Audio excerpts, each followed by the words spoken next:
makes the car look really, really wide. So really happy. Also, the color is incredible. No, it's really exploding on the screen. Fantastic.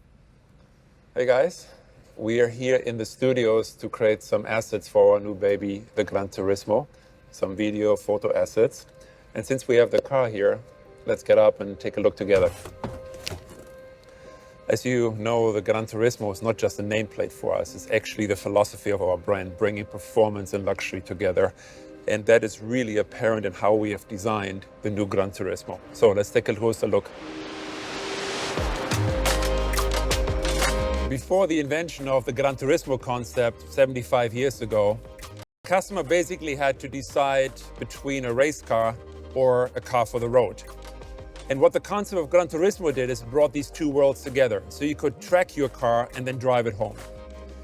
Basically, by combining this central fuselage with the engine, which in that day was basically that of a Formula One car, and making the car road legal by adding headlights and the volumes that protect the wheels.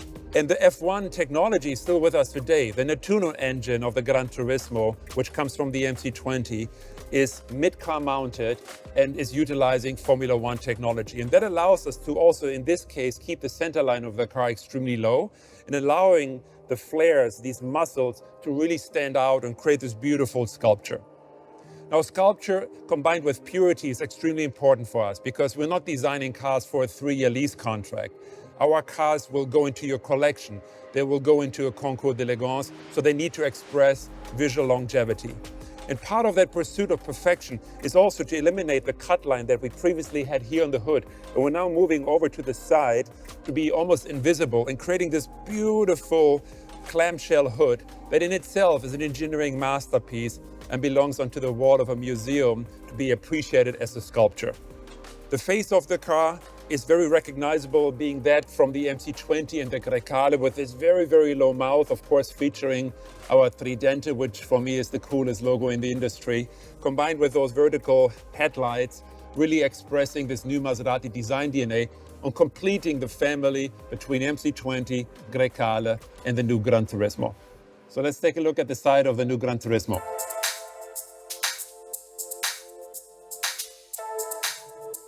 You can really appreciate the clean construction and the amazing proportion. But believe me, clean construction, clean design is the most difficult thing for a designer because there's so many things in your way.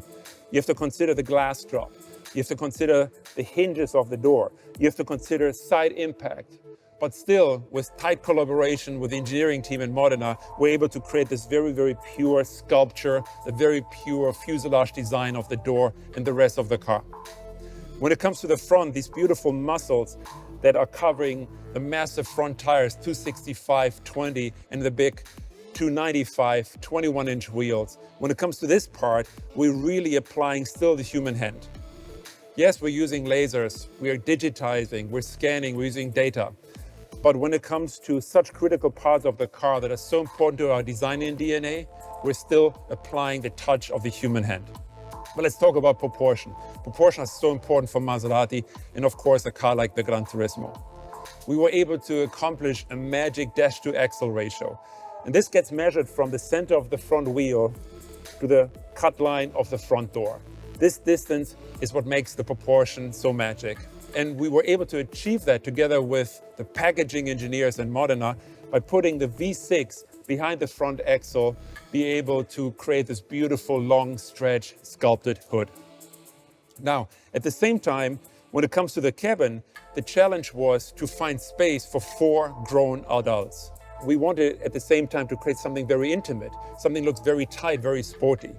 And the trick is, when you look at the central line here, that is actually quite high because it has to clear the head of the rear passengers. At the same time, you have the dropping line, the graphic of the window.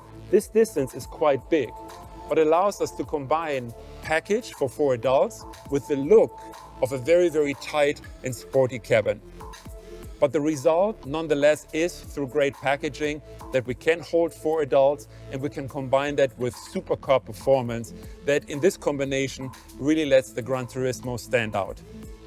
So I hope you enjoyed this little introduction to the Maserati Gran Turismo, and I hope to see you soon on the streets.